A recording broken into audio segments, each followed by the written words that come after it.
My phone rang at exactly 6:12 a.m. I almost ignored it. Nobody calls before sunrise, unless something has gone terribly wrong.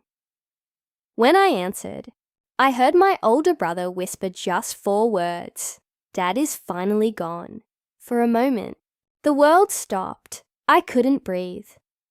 Just 12 hours earlier, I'd been sitting across from my father, laughing over burnt pancakes in his tiny farmhouse kitchen. How could he be gone? Before I could ask another question, my brother added something that made even less sense. The lawyer already read the will. Everything belongs to me. He hung up. I stared at my phone, convinced this had to be some kind of mistake. It wasn't. It was the beginning of the biggest betrayal our family had ever faced. My name is Ethan Carter, and this is the story of how greed almost destroyed my family, and how the truth came back when nobody expected it. If you enjoy stories about family secrets, shocking betrayals, and justice that finally catches up with the people who think they're untouchable, you're in the right place. Make sure to subscribe, and let's get into today's story. 9 months earlier, my life was simple. I worked as a commercial electrician in Denver, Colorado. The hours were long, the work was exhausting, but I loved it. Every Sunday evening, no matter where I was, I called my father. He never missed my call. Sometimes we'd talk about football, sometimes about old cars. Sometimes we'd sit on the phone in silence, listening to each other breathe. That was enough. Dad wasn't wealthy. He wasn't famous, but he had something far more valuable. He was respected. Everyone in our hometown knew Robert Carter as the man who would stop his truck to help a stranger change a tire in the middle of a snowstorm. If your roof leaked, he showed up. If your car broke down, he fixed it. If you needed advice, he gave it honestly, even when it wasn't what you wanted to hear. After Mom passed away 3 years earlier, Dad never really recovered. He smiled less, talked less, but every Sunday, he'd always end our calls the same way. Love you, son. Don't work too hard. I never imagined those words would become so important. Then one cold October afternoon, everything changed. Dad fell while repairing the roof of his old barn. The injuries weren't life-threatening, but his hip was fractured. Doctors said he needed surgery and several weeks of rehabilitation. I drove home as quickly as I could. When I walked into his hospital room, my brother Ryan was already there. He smiled when he saw me, but something about that smile didn't feel right. It was polite, too polite, though he'd already won something I didn't even know we were competing for. Dad looked exhausted, but he still managed to grin. Look who's finally here, he joked. We laughed together. At the time, I believed everything would be okay. I had no idea that the real battle hadn't even begun. Dad's surgery went well. The doctors were optimistic. They told us he would recover fully with a few weeks of therapy and plenty of rest. At least, that's what I believed. Ryan seemed unusually confident. He insisted that Dad should stay at his house during recovery. It'll be easier, he said with a reassuring smile. I work from home. I can take care of everything. Dad looked at me. You've got your own job, son. Let Ryan help for a while. I nodded. It sounded reasonable. After all, he was family. Over the next several weeks, my Sunday phone calls slowly changed. The conversations became shorter. Sometimes Ryan answered instead. Dad's sleeping. He's in therapy. He's tired today. At first, I believed him. Recovery wasn't easy for a man in his 70s. But after nearly 3 weeks without hearing Dad's voice, something didn't feel right. I tried calling at different times. Morning, afternoon, late evening. The answer was always the same. He's resting. One afternoon I asked, can you put him on speaker for just 1 minute? Ryan laughed. You're worrying too much. He needs peace, not stress. Those words stayed with me long after the call ended. A few days later, I mailed Dad a brand new cell phone. I programmed my number into it.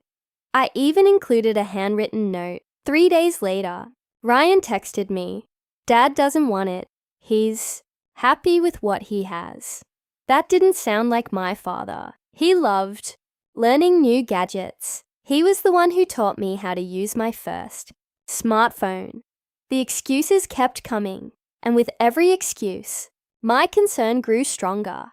When Thanksgiving arrived, I finally drove home without telling anyone. I wanted to surprise Dad. Instead, I was the one who got surprised. Ryan opened the front door. For just a split second, genuine panic flashed across his face. Then it disappeared behind a practiced smile. "Ethan! You should have called." I looked past him. "Where's Dad?" Ryan hesitated. "He's taking a nap." Something inside me whispered that this wasn't the truth. And for the first time, I realized someone was hiding something. To be continued.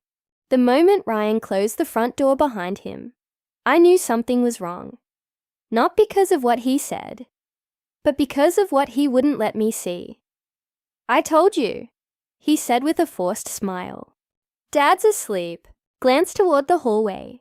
The house was unusually quiet, no television, no old country music, playing from Dad's favorite radio, no smell of fresh coffee, nothing. Dad always wakes up when I visit. I said, "I'll wait." Ryan shifted his weight. "Today isn't a good day." His answer only made my suspicions stronger. For the first time in my life, I looked at my own brother and wondered, what are you hiding? Just then, Ryan's wife, Melissa, walked into the living room, carrying a tray of dishes. She froze when she saw me. "Oh, Ethan, I didn't know you were coming." Her voice sounded nervous, almost rehearsed. I smiled politely. I figured I'd surprise Dad. Neither of them smiled back. Instead, they exchanged a quick glance. It lasted only a second, but it said everything. Finally, Ryan sighed. "He's not here." I stared at him. "What do you mean he's not here?" "He needed more rehabilitation, so we moved him."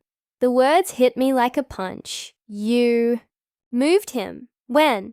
"About 3 weeks ago." I couldn't believe what I was hearing. 3 weeks, and nobody thought to tell me. "Where is he?" Ryan rubbed the back of his neck. "It's a private recovery center. They're taking great care of him." "What's the name of the place?" "I don't remember." I blinked. "You don't remember? The place where our father lives." Melissa quickly stepped in. "We've had so much going on. You know how stressful this has been." No, I didn't know. Because nobody had bothered to tell me anything. I reached for my phone. "I'm calling." "Dad." Ryan's hand shot out. "He's probably in therapy. You won't reach him." That was it. Every answer sounded prepared. Every explanation created even more questions. I looked Ryan directly in the eyes. "If something's wrong, you tell me right now." For a long moment, neither of us spoke. Finally, Ryan forced another smile. "You're imagining things. Everything's under control." But as I walked back to my truck, I couldn't shake the feeling that my father wasn't simply recovering. He was being kept somewhere, and whoever was making those decisions didn't want me anywhere near him. That night, I couldn't sleep. I replayed every conversation we'd had over the last few months, every missed phone call, every excuse, every strange answer. By sunrise, I'd made a decision. I wasn't going back to work. I wasn't waiting for another phone call. I was going to find my father. No matter who tried to stop me. Little did I know, the truth waiting for me would change my family forever. The next morning, I left before sunrise. Didn't tell Ryan. Didn't tell anyone. The only thing I knew was that I wasn't going home until I found my father. There address Ryan had reluctantly given me led me to a rehabilitation center, nearly 2 hours away. It wasn't the modern facility I expected. The building looked worn. The parking lot was half empty. I walked through the front doors. A receptionist greeted me with a polite smile. "Can I help you?" "I'm looking for my father, Robert Carter." She typed his name into the computer. Her expression changed. "Please wait here." Within moments, a nurse approached me. "Mr. Carter." I nodded. "I'm Ethan, Robert Carter's son." She looked surprised. I didn't know he had another son. Those words stopped me cold. "What do you mean, another son?" The paperwork only lists Ryan as immediate family. My stomach tightened. There has to be a mistake. She hesitated before quietly saying, "Your father has been asking about you almost every day." I felt my heart sink. "He has?" She nodded. "He keeps saying, 'Has Ethan called?' Does Ethan know I'm here?" I couldn't speak. For months, I had believed Dad didn't want to talk. Meanwhile, he believed I had abandoned him. The nurse gently led me down a long hallway. Every step felt heavier than the last. When she opened the room, I barely recognized him. Dad looked thinner. His beard had grown out. The strong man who had spent his entire life taking care of everyone else suddenly looked exhausted. He looked toward the door. For a moment, he simply stared. Then his eyes filled with tears. "Ethan!" I rushed across the room. Without saying a word, I wrapped my arms around him. He held on to me, tighter than he ever had before. "I thought," he whispered, "I thought you stopped caring."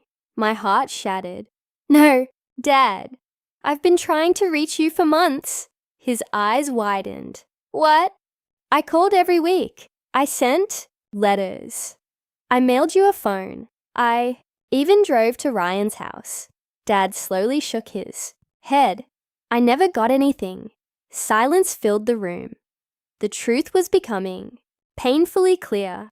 Someone had been keeping us apart. Dad reached into the drawer beside his bed and pulled out a folded notebook.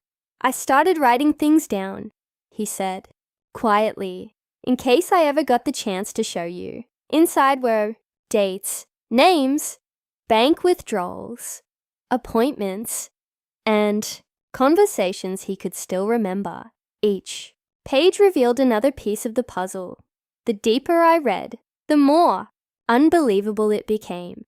This wasn't simple neglect. Someone had been making decisions on Dad's behalf, without telling him the whole truth, without telling me anything at all. I looked up. "Dad, did you ever agree to stay here permanently?" He answered without hesitation. "No. I was told it would only be for a couple of weeks." Weeks had turned into months. Promises had turned into silence. And silence had become betrayal. I closed the notebook and looked my father in the eyes. "This ends today." He gave me a tired smile. "I was hoping you'd say that." For the first time in months, neither of us felt alone, but we both knew something. Leaving the facility would only be the beginning. Whoever had orchestrated this wouldn't give up without a fight, and the truth waiting outside those walls was far bigger than either of us imagined.